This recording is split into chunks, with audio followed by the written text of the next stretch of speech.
Senhor presidente, nobres colegas, vereadores e vereadoras, as pessoas que nos acompanham daqui de casa, gostaria de, primeiramente, manifestar minha solidariedade à família do município de Estação, enfim, a partir do que aconteceu no nosso estado novamente. Há uns meses atrás foi a nossa cidade, agora foi outra. Isso é um símbolo da forma como nós estamos vivendo enquanto sociedade, da cultura da violência, daquilo que nós estamos ensinando às nossas crianças, adolescentes, que a gente possa repensar, porque é muito triste quando a gente vê um adolescente ferindo outras crianças e adolescentes e utilizando de uma cultura de ódio, né, para fazer ataques, enfim. Então nós precisamos repensar, e uma das coisas é o conteúdo, né, que tipo de informação que a juventude, que os adolescentes estão tendo acesso. Mas, nobres colegas, eu queria aproveitar o grande expediente de hoje para retomar um debate que eu trouxe semana passada, que eu trouxe ontem com algumas informações, mas que hoje é a grande discussão que está sendo feita por todo o Brasil, né, que as pessoas estão falando em todos os lugares, discutindo a partir do que aconteceu no Congresso Nacional, a partir do que o governo federal também vem propondo e discutindo, que é algo importante porque, afinal de contas, impacta a vida diretamente de todos os brasileiros e brasileiras. Quero falar um pouco hoje sobre a questão dos impostos do Brasil, como eles funcionam, por que nós pagamos tanto imposto e o que nós podemos fazer para alterar essa lógica no nosso país. Então, vamos ver com os dados como funciona aqui a questão do imposto no Brasil. Primeiro, nobres colegas, é importante dizer que 63% da riqueza do Brasil está nas mãos de apenas 1% da população. 1% dos mais ricos tem renda média mensal 36 vezes maior que a dos 40% mais pobres. Ou seja, o Brasil é um dos países no mundo, o país da América Latina que tem maior concentração de renda. Pode passar, por favor. Quem ganha 8 milhões por ano, 666 mil por mês, paga uma alíquota média de 12,9% de impostos. O mesmo percentual que um trabalhador que recebe 6 mil por mês ou 72 mil por ano. Esses dados que eu estou trazendo, obviamente, não são dados que eu criei, é do estudo do Instituto de Pesquisa Econômica Aplicada, um instituto que é utilizado no Brasil inteiro para tratar da realidade do povo brasileiro. Pode passar, por favor. O Brasil é o país com mais milionários da América Latina e, consequentemente, o mais desigual entre 56 países. Taxar os bilionários atingiria apenas 50 pessoas do país e pode gerar 1,3 trilhão por ano aos cofres públicos. Pode passar, por favor. 53,7 milhões de pessoas são impactadas pelo Bolsa Família no Brasil e apenas 50 pessoas são bilionárias. E por que eu trago esses dados como paralelo, nobres colegas? Porque quando a gente fala em taxar os super ricos, tem muita gente que acha que a gente está falando em taxar a classe média, em taxar aquela pessoa que tem um bom salário. E a reflexão que eu faço, sempre quando eu converso com as pessoas, é o seguinte: vamos raciocinar se a pessoa imaginada, se você consegue sobreviver 1, 2, 3 meses sem o seu salário. Se você não consegue ficar 3 meses, 4, alguns meses, sem receber o seu salário, porque tu passaria necessidade, quer dizer que você não é super rico. E aí eu digo isso porque tem gente que recebe um salário muito bom e acha que é um super rico. Mas é a pessoa não receber um salário um mês que ela já não vai conseguir sustentar a si e a sua família. Portanto, essa pessoa não é super rica. Bilionários do Brasil são 50 pessoas. O Brasil tem uma concentração de renda gigantesca. Se nós não atacarmos essa concentração, nós não vamos conseguir fazer com que o nosso país tenha mais justiça. Pode passar, por favor.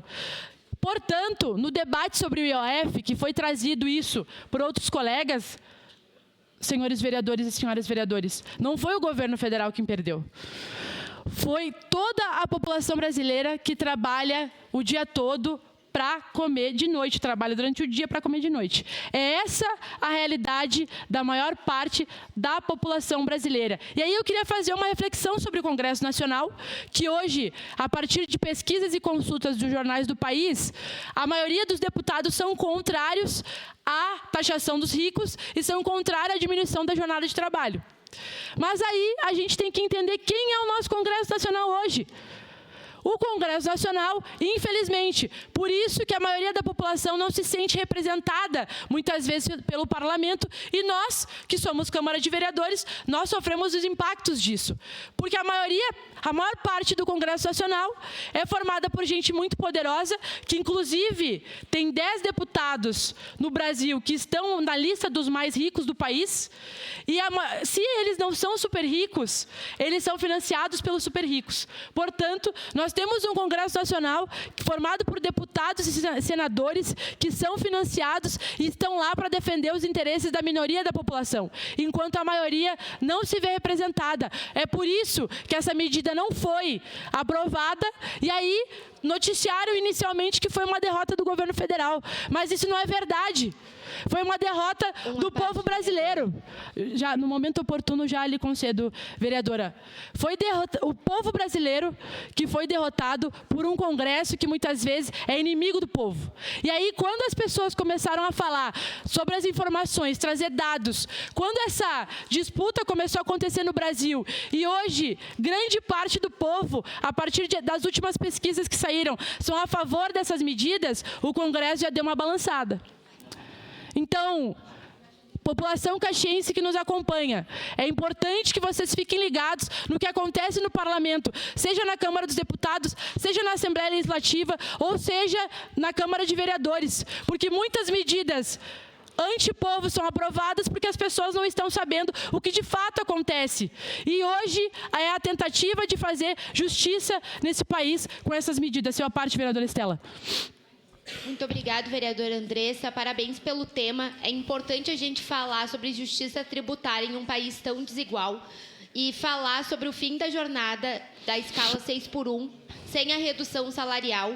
E é impressionante quando a gente olha os dados, 64% da população são a favor dessas pautas e 70% do Congresso é contra. Então, de fato, nós vivemos com um Congresso que não representa os anseios da população, que vê que o trabalhador não precisa de uma vida além do trabalho, não tem dinheiro, não precisa ter mais dinheiro. Então, a gente precisa falar, sim, sobre a justiça tributária, porque a gente está falando diretamente da vida das pessoas. Muito obrigada. Obrigada, vereadora.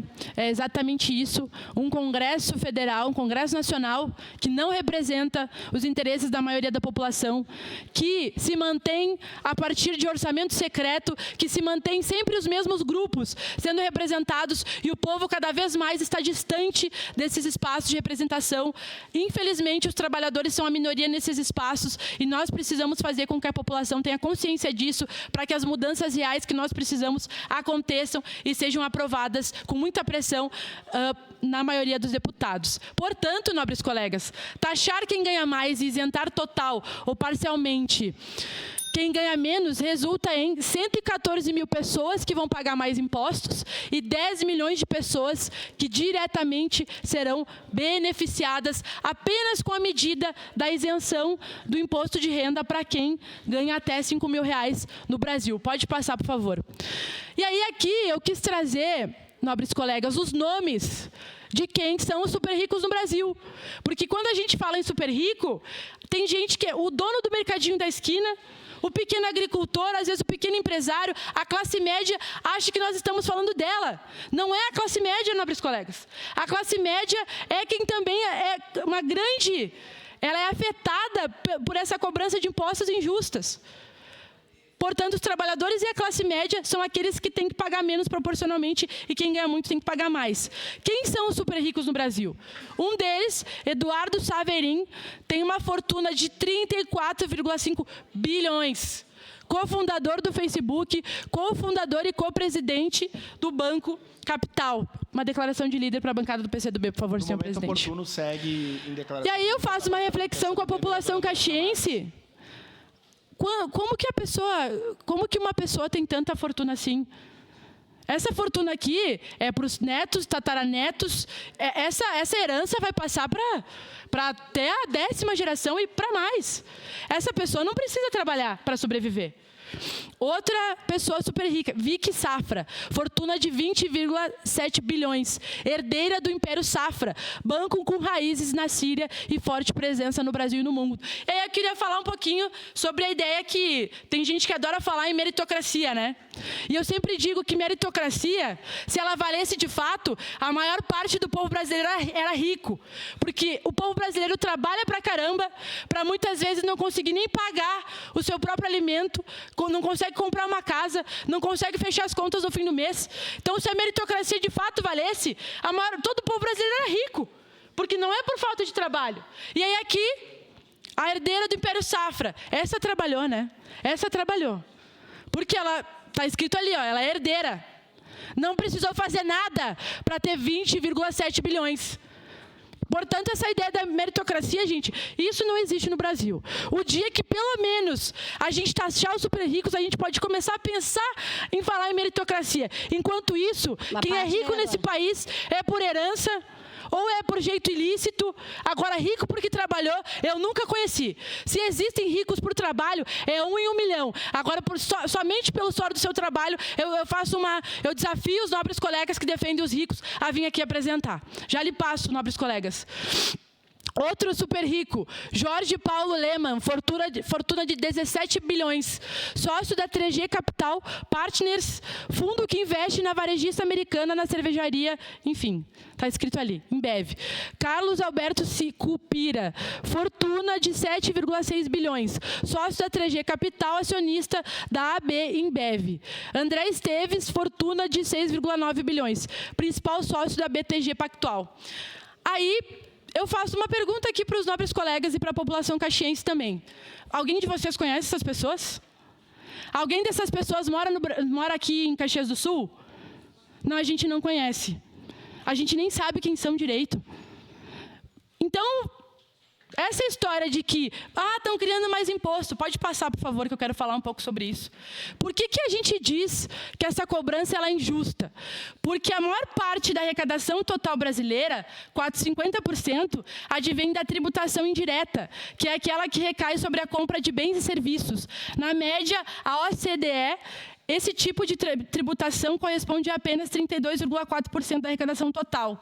Aqui é uma professora, doutora da Unicamp, que pesquisa sobre isso e trata disso. Por isso que eu quis ler diretamente o que ela fala, porque não é algo que nós estamos inventando, nobres colegas. Nós dizemos que é injusto porque um bilionário desse paga o mesmo imposto que os trabalhadores pagam, aquela pessoa que recebe um salário mínimo. Por quê? Porque a cobrança de impostos é indireta. Ela está no produto, ela está nos serviços. Portanto, para fazer a justiça tributária no Brasil, essas pessoas que ganham muito, elas precisam ser cobradas diretamente, e aqui eu não estou dizendo que elas têm que perder as suas fortunas. Eu estou dizendo que elas têm que contribuir um pouco mais com o desenvolvimento do nosso país, porque só ganhar e ficar rico às custas do povo brasileiro, isso é totalmente injusto.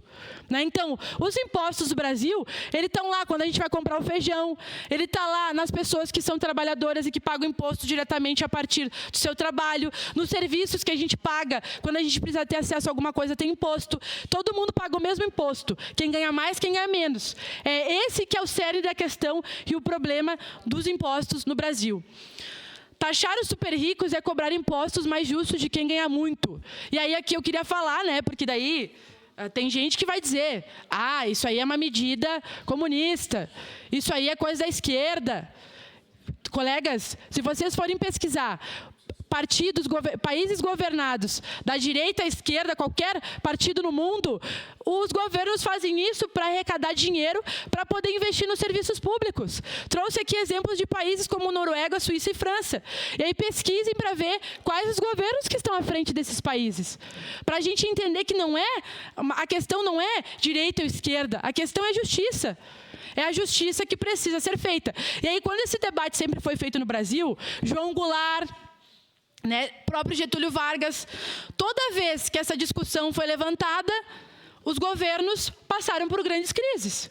Porque aí tu está mexendo com a estrutura escravocrata, e essa estrutura que mantém meia dúzia ganhando muito, enquanto a maioria se ferra, porque não consegue nem acesso ao básico. Pode passar, por favor. Nobres colegas, então, quis trazer todos esses dados para poder levantar esse debate nessa casa, porque, inclusive, outro dia eu disse aqui, nós da bancada do PCdoB, vamos apresentar projetos em relação a isso. Em Caxias mesmo, tem muita gente que não paga suas dívidas, muita gente que tem muito dinheiro, que não paga suas dívidas, e que nós deixamos de arrecadar milhões para os cofres públicos, porque a gente não cobra de quem tem muito dinheiro, como a gente cobra daquela pessoa que deve o IPTU da sua casinha que ela tem lá em qualquer bairro da nossa cidade. Nós cobramos de uma forma os trabalhadores e de outra forma quem tem muito dinheiro. Por que isso acontece? Por que uma minoria tem que se beneficiar nas costas da maioria da população que precisa de acesso à saúde, vai no postinho e não consegue uma consulta, vai na UPA e não consegue atendimento, precisa da escola, não tem vaga, precisa de moradia, os trabalhadores passam a vida inteira trabalhando para comprar uma casa, muitas vezes nem consegue comprar, mora de aluguel, tem que ocupar um lugar para poder morar. Quem dos colegas aqui não passou peleando a vida inteira para ter acesso a uma casa? Porque, infelizmente, os impostos que nós pagamos não retornam para beneficiar a população através de serviços de qualidade. É essa a realidade hoje no país. E aí, a gente fala de taxar os super ricos, estão criando mais imposto. Não, a gente quer criar menos imposto. Tirar imposto de quem leva nas costas o Brasil, historicamente, pagando muito imposto. Mas taxar aqueles que não pagam nada. Porque todo mundo que tem carro, que tem moto, que transita no dia a dia na cidade, paga imposto. Aquele que tem jatinho, helicóptero e iate, não paga nada. Se ele tem condição de ter um iate, ele tem que pagar imposto. Se ele tem condição de ter toda uma fortuna, uma herança que vai até a sua 20ª geração, ele tem que pagar imposto. Então, é esse debate que está posto hoje no Brasil. E eu nem entrei aqui, vereadora Estela, diretamente nesse debate da redução da jornada de trabalho, que eu quero trazer dados também sobre isso. E mostrar como o povo brasileiro vive, desde os nossos pais, nossos avós, nossos bisavós, até agora, que as pessoas têm que trabalhar em 2, 3, 4 lugares para poder se manter e ter o básico. Então, falar sobre redução da jornada de trabalho também é falar sobre dignidade para a maioria do povo que precisa trabalhar para se sustentar e, muitas vezes, tem que trabalhar 10, 12, 14 horas ainda por dia. E aí, se a gente vai falar das mulheres, a mulherada trabalha todo dia, né? Porque quando está em casa, ela não está em casa descansando, ela está em casa cuidando do filho, cuidando da casa, trabalhando. O trabalho que historicamente não é reconhecido e não é remunerado. Portanto, eu nem entrei hoje no assunto da redução da jornada de trabalho, mas eu quero trazer dados também como para mostrar que o Brasil ainda tem uma lógica escravocrata. Vereador Lucas, que ainda faz com que os trabalhadores trabalhem muito para receber um salário miserável. E aí, para finalizar, eu já falei aqui em outro momento, mas eu vou falar de novo porque aquela fala me revoltou demais. Outro dia, nós aqui numa reunião da mesa com o representante da SIC. E aí, o presidente da SIC falou o seguinte, que em Caxias tem 5.000 vagas de trabalho em aberto que ninguém ocupa essas vagas, porque a gente não consegue, não sei o quê, preencher as vagas, e aí as pessoas reclamam que não tem trabalho. E aí eu fiz uma reflexão com ele, Uma coisa são os trabalhos especializados que precisam de curso específico para ter, que tem várias áreas que a gente sabe que a gente tem déficit de formação. Outra coisa são os salários, que eu posso dar um exemplo nos mercados, nesse atacadão, que a pessoa trabalha todo dia, toda hora, para receber um salário mínimo. Quem daqui se sujeitaria a trabalhar todos os dias para receber um salário mínimo? E aí, por que a gente acha que a outra pessoa tem que fazer isso? Então, que os empresários, que os grandes empresários, não estou falando dos pequenos e dos médios, que a maioria são também negócios de família, pessoas que também trabalham o dia todo para poder fechar as contas. Estou falando dos grandes. Por que os grandes empresários não resolvem começar a pagar um salário decente? Vamos ver se as pessoas não vão querer trabalho. Por que a gente não discute reduzir a jornada, trabalhar menos e pagar mais, gera mais emprego? Eu tenho certeza que as pessoas vão querer trabalhar.